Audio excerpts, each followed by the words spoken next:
9 experienced hikers ventured into the Ural Mountains in 1959, but they never made it out alive. What searchers found weeks later? A scene so horrifying, it remains one of the most chilling mysteries in modern history. Led by 23-year-old Igor Dyatlov, the group consisted of 9 students and recent graduates from the Ural Polytechnic Institute. Igor Dyatlov, 23, the leader, a skilled mountaineer. Yuri Doroshenko, 21, known for his bravery, once fought a bear with his bare hands. Lyudmila Dubinina, 20, the group's tough and outspoken member. Georgy Krivonishenko, 23, the group's prankster, worked at a secret Soviet nuclear facility.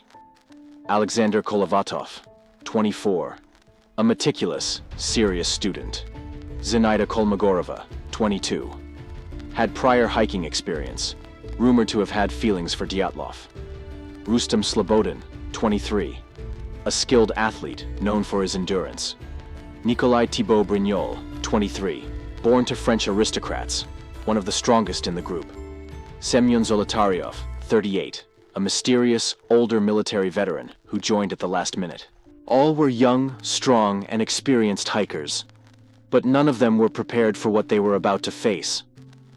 On January 23rd, the group departed from Sverdlovsk, now Yekaterinburg, boarding a train to Ivdel before traveling by truck and ski into the remote Ural Mountains.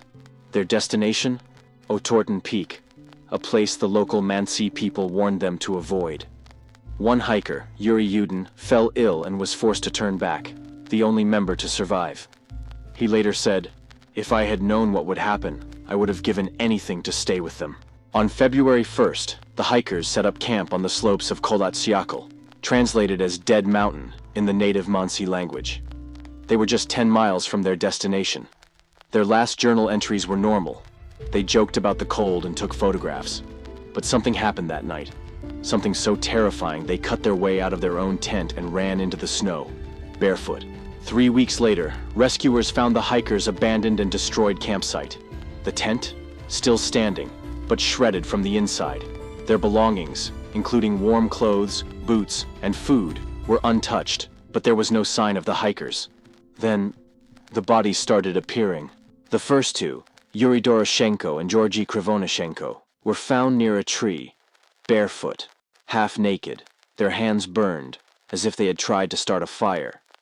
Their bodies showed no major injuries, but their skin had turned an unnatural shade of orange. 3 more bodies were found closer to the tent: Dyatlov, Kolmogorova, and Slobodin.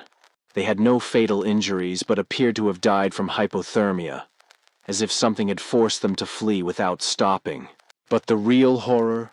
The last 4 bodies, buried under 13 feet of snow, in a ravine.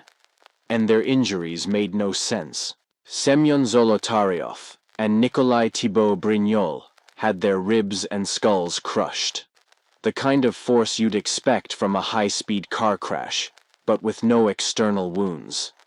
And Lyudmila Dubinina? Her eyes were missing. Her tongue was gone. Was it a Soviet military cover-up? A secret weapon test that left them disoriented and injured? An avalanche, despite no evidence of one? Or something much, much worse? More than 60 years later, no one knows the truth. What do you think happened to the Dyatlov 9? Drop your theories in the comments.